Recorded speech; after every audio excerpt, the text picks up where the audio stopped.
बेटा आज हम कंटिन्यू करेंगे एंगल सम प्रॉपर्टी की एप्लीकेशंस। तो हमारी नेक्स्ट एक्सरसाइज है 6.3। लास्ट वीडियो में हमने थ्योरम की थी कि sum of the angles of a triangle is 180 degree. बेटा उसी कंसेप्ट को यूज़ करेंगे इस एक्सरसाइज में। तो हमारा वेरी फर्स्ट क्वेश्चन है कि जो क्यू पी है, एक ट्रायंगल है पी क्यू आर, इसमें क्यू पी और आर क्यू, ये क्यू पी है प्रोड्यूस करी एस तक, आर क्यू है प्रोड्यूस करी टी तक, such that P Q T हमारा 110 है और एस पी आर हमारा 135 है। तो वो कह रहा है find the value of P R Q. ठीक है, इससे पहले आपने क्या करना है, आप नेमिंग दो, इसको नंबर 1 दे दो, इस एंगल को नंबर 2 दे दो, इसको नंबर 3 दे दो। ठीक है, देखिए बेटा हम क्या करेंगे, गिवन में गिवन लिखेंगे या गिवन टू प्रूफ लिख लेना। मैं आपको प्रूफ स्टार्ट करा रही हूँ। प्रूफ में आपने क्या लिखना है, T R is a line, दिख रहा है ना सबको, बड़ा इजी है। T R is a line, Q P is रे, क्यू पी इज रे ऑन इट। बड़ी सिंपल सी बात है, ये लाइन है, ये इसके ऊपर रे है, बाकी सब भूल जाओ, सिर्फ इस चीज़ को देखो। ये लाइन है, ये रे है, तो यहाँ से लेकर यहाँ तक लीनियर पेयर, यहाँ से लेकर यहाँ तक क्या होना चाहिए, लीनियर पेयर। वो क्या होता है 180 डिग्री। तो एंगल 2 की वैल्यू आ गई हमारे पास 70 डिग्री। ये क्या आ गया हमारे पास 70 डिग्री। सिमिलरली आप क्या लिखेंगे, S Q is a line, S Q is a line, P R is a ray on it.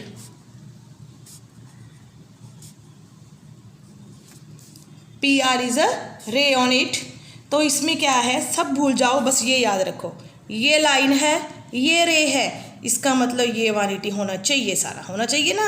तो यहाँ पर हम क्या लिखेंगे, 135 प्लस एंगल 180 डिग्री। इसका रीज़न क्या है, लीनियर पेयर। तो एंगल 1 की वैल्यू क्या आएगी, 180 माइनस 135। तो एंगल 1 की वैल्यू क्या आएगी, 10 से 5 5 आएगा, 7 से 3 ये 45 आएगा।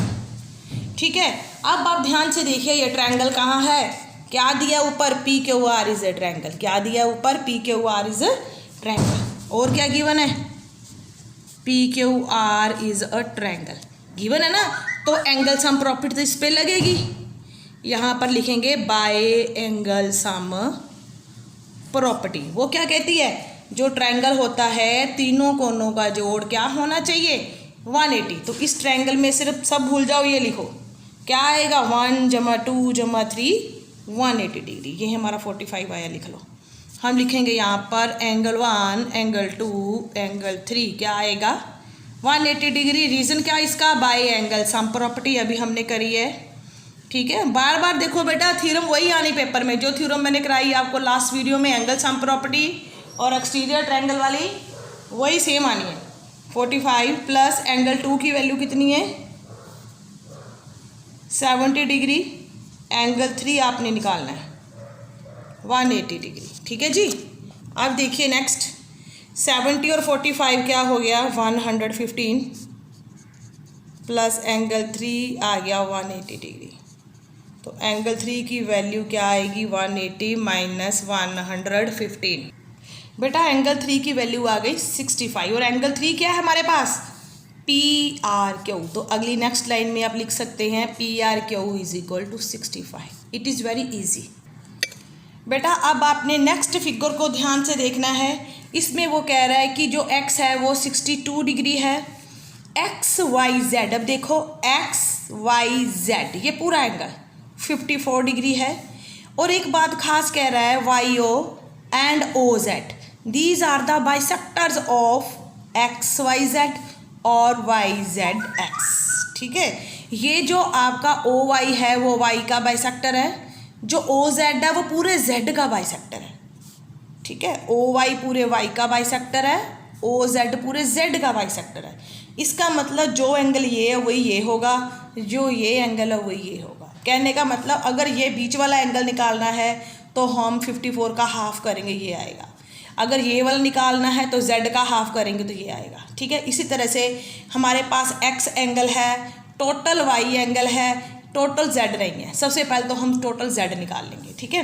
बाई एंगल सैम प्रॉपर्टी जब प्रूफ स्टार्ट करेंगे सीधा सा हिसाब करेंगे, simple XYZ is a triangle, ठीक है। यहाँ लिखेंगे bye angle sum property, bye angle sum property क्या होगा, angle x plus angle y plus angle z क्या आना चाहिए 180 डिग्री। x हमारा क्या है 62, y की वैल्यू क्या है 54, पूरा y ये है XYZ पूरा दिया। एंगल z की वैल्यू यहाँ से आ जाएगी बड़े आराम से। बेटा आप जब इसको हल करोगे तो आप 116 इधर चला गया, z की वैल्यू आ गई 64, ये पूरा 64 आ गया, ठीक है। ये तो वैल्यू है y की पूरी इस एंगल की, z का मतलब ये पूरा एंगल। लेकिन अगर मैं सिर्फ ये हिस्सा निकालूं ये इसका हाफ होगा, क्योंकि बाइसेक्टर गिवन है, क्योंकि y और z क्या है बाइसेक्टर। तो मैं यहाँ पर इसको नंबर 1 दे रही हूँ, इसको नंबर 2 दे रही हूँ, ठीक है। इसको YOZ ही रहने देते हैं क्योंकि वही निकालना है YOZ, ठीक है। पहले तो XZY हमारा आ गया, एक आंसर आ गया XYZ, वो 64 आ गया, ठीक है। अब मैं ये वाला ट्रायंगल लिया मैंने पहले, अब मैं ट्रायंगल लूँगी इन ट्रायंगल YOZ, क्या लिखूँगी एंगल 1 प्लस एंगल 2 प्लस ये वाला एंगल, इसको 3 ले लो, चलो 1 2 3 180 करूँगी। पहले बड़ा ट्रायंगल लिया था, अब मैं छोटा ट्रायंगल लूँगी, ठीक है जी। बेटा इन ट्रायंगल YOZ लिखेंगे bye angle sum property, bye angle sum property 1 2 3 180 आएगा, ठीक है। 1 2 3 यहाँ पीछे देखिए angle 1 plus angle 2 plus angle 3 1 आएगा। ये 1 की वैल्यू आएगी हाफ ऑफ y, 2 की वैल्यू आएगी हाफ ऑफ z, क्योंकि बाइसेक्टर है YO और OZ। 1 की वैल्यू को लिखेंगे हाफ ऑफ y, ठीक है। 2 को लिखेंगे हाफ ऑफ z, 3 को लिखेंगे ऐसे ही, ठीक है। ये क्यों लिखा हमने, क्योंकि YO and OZ are the bisectors of y and z। सीधा सा लिख दिया है कि ये जो OY है वो y का बाइसेक्टर है, जो OZ है वो z का बाइसेक्टर है। अगर नहीं लिखना आता XYZ OXY सिंपल लिखो, ठीक है। Bisectors of angle y and angle z। y हमने क्या निकाला, y हमें पहले गिवन है हाफ ऑफ 54, y पहले गिवन था। z हमने अभी निकाला 64, एंगल 3 निकालना अभी रिमेनिंग है। ये आपका 27 आया, ये आपका 32 आया, ठीक है। 27 प्लस 32 प्लस एंगल 3 180 डिग्री, ये आपका 9 7 और 2 9 5 3 और 2 5 प्लस एंगल 3 आ गया 180 डिग्री। एंगल 3 की वैल्यू आई 180 माइनस 59। बेटा बुक में देखो ये एंगल 3 है क्या, हमने इसको एंगल 3 माना था, तो क्या बन गया ये YOZ, क्या बन गया YOZ हमारा आ गया 121 डिग्री, ठीक है जी। इस तरह के सम है स्टूडेंट। बेटा नेक्स्ट प्रॉब्लम देखिए, बस लास्ट यही करेंगे, 3 सम करके करेंगे। बेटा AB पैरेलल टू DE है, यहाँ पर ध्यान से देखिए BAC 35 है, BAC ये 35 है, CDE ये हमारा 53 है, और फाइंड आउट क्या करना है DCE ये फाइंड आउट करना है, ठीक है। सबसे पहले आप इसको नंबर 1 दे दो, इसको 2 दे दो, सीधा सा सिंपल सा हिसाब करो। नहीं ABCDE लिखना आता फिगर ज़रूर बनाओ, एग्ज़ाम में 1 2 3 4 5 6 नंबर देते जाओ, ठीक है। ये भी बहुत इजी चीज़ है।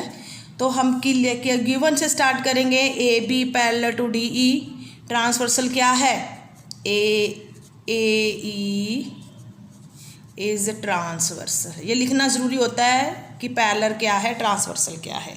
तो ट्रांसवर्सल में Z देखो कहाँ बन रहा है, दिख रहा है Z, देखो Z ही दिख रहा है और तो कुछ नहीं, ये छोड़ दो, ये देखो Z दिख रहा है सबको। 35 की वैल्यू क्या आएगी, सीधा सा हिसाब, कोई ज़रूरत नहीं लिखने की ABCD। यहाँ पर लिखेंगे अल्टरनेटिव एंगल्स, अल्टरनेटिव एंगल्स। 1 की वैल्यू हमारी 35 डिग्री आ गई। ठीक है, अब ये ट्रायंगल है, देखो ध्यान से, दिख रहा है, in triangle C D E, in triangle C D E क्या होगा सी डी ई ट्रायंगल में बेटा, angle C angle D angle E 180, angle C angle D angle E क्या आएगा 180 डिग्री। ठीक है, सी की वैल्यू निकालनी है हमने, उसको सी एन तो डी सी ई निकालना ना, डी सी ई मतलब ये एंगल निकालना है, नाम मत दो नहीं देना तो। ठीक है, सी की वैल्यू क्या है हमारी, सी की वैल्यू है नहीं, यहाँ डी सी ई लिख दो। डी की वैल्यू कितनी 53, जो एंगल ई है वो एंगल 1 है, कोई फ़र्क नहीं है, वो हमारा क्या आ गया 35 डिग्री। जैसे दिल करता करो। ये 5 और 3 8 हो गए, 5 और 3 यहाँ भी 8 हो गए। आपका डी सी ई आएगा 10 से 8 आपका 2 आ गया, ये 17 से 8 आपका 9 आ गया। ठीक है जी, इस तरह से सम्स करने बेटा आपने, ये मैंने 3 करवाए हैं बस, ये तीनों ही आप अपनी फिर कॉपी के ऊपर करिए। ठीक है, और आप ये एग्ज़ाम्पल कर लो, ये एग्ज़ाम्पल होगी, ये एग्ज़ाम्पल कर लेना, एग्ज़ाम्पल नंबर ये और ये नहीं होगी तो मैं करा दूँगी। ठीक है, ये तीनों सम्स करिए, एग्ज़ाम्पल समझिए। 6.3 के हमारे 4 5 6 3 सम रह गए हैं बेटा, ये हम नेक्स्ट वीडियो में डिस्कस करेंगे तीनों सम्स। ये तीनों कर लीजिए, एग्जाम्पल समझ में आते हैं तो करिए, नहीं तो ऑनलाइन क्लास में आप बता दो तो वहाँ प्रॉब्लम सॉल्व हो जाएगी। ठीक है, ओके, थैंक यू स्टूडेंट्स।